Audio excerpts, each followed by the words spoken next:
Hi guys, CT Johnson, the funding doctor here with the COVID-19 Financial Survival Guide. We're now on day 89 since the virus was discovered in Wuhan, China. We passed an unfortunate milestone in Australia today. The 3,000th case was registered. We also recorded our 13th death.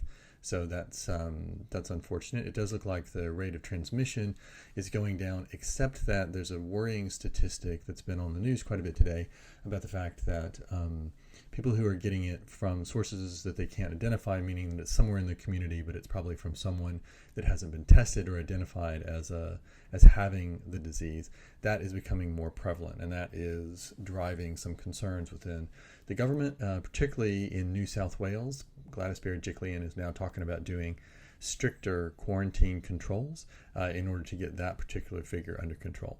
So while it looks like things, the social distancing and quarantine are having some effect, there's also areas of concern. And so it looks like they're thinking that maybe as soon as tonight, new restrictions will come in. For instance, non-essential businesses like stores and things like that, which are not grocery stores or pharmacies or something critical like that, that those stores will all be ordered to shut. So that would be a significant step forward in terms of making things stricter. The markets have had an interesting set of reactions to all of this. So in the U.S. particularly, they seem like they are closer to a $2 trillion rescue package. In Australia, they're talking about $189 billion rescue package to go out to help with impacts from the virus. That has helped to give some lift to the markets. So the Dow Jones Industrial is up today, as is the FTSE 100.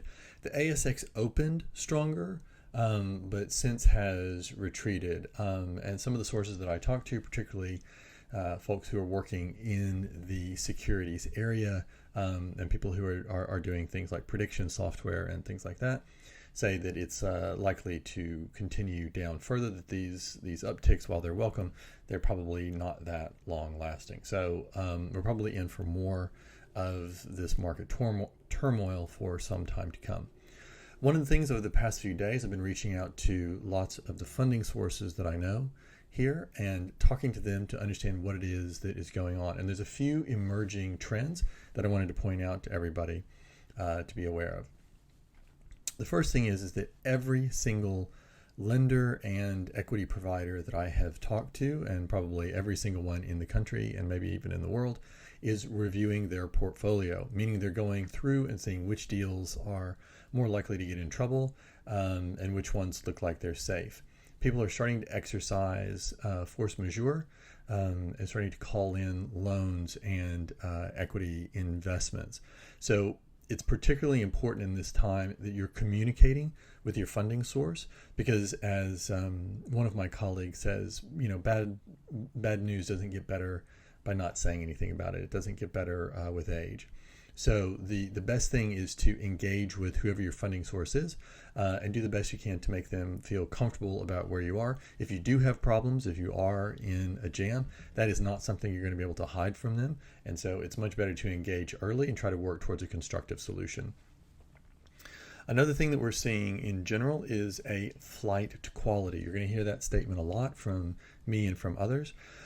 And basically what it means is that you're seeing deals that were, more difficult before, like things that were in regional areas or things where the return was not so good, or, the sponsors were inexperienced or something like that.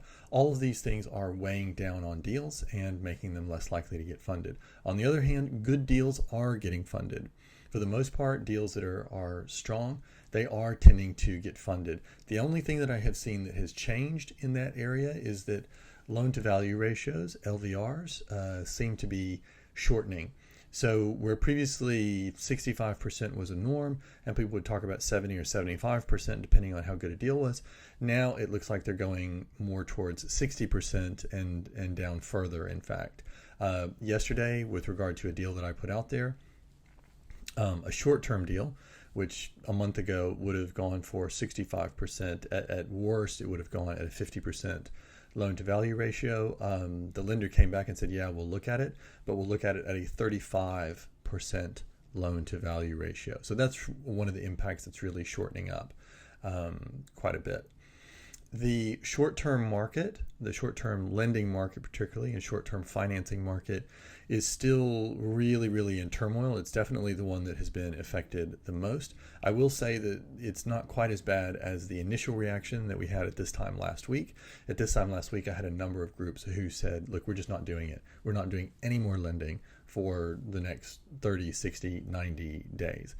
That has sort of retreated, and again, that flight to quality, they have said we'll look at quality deals and deals that are, have good collateral to them.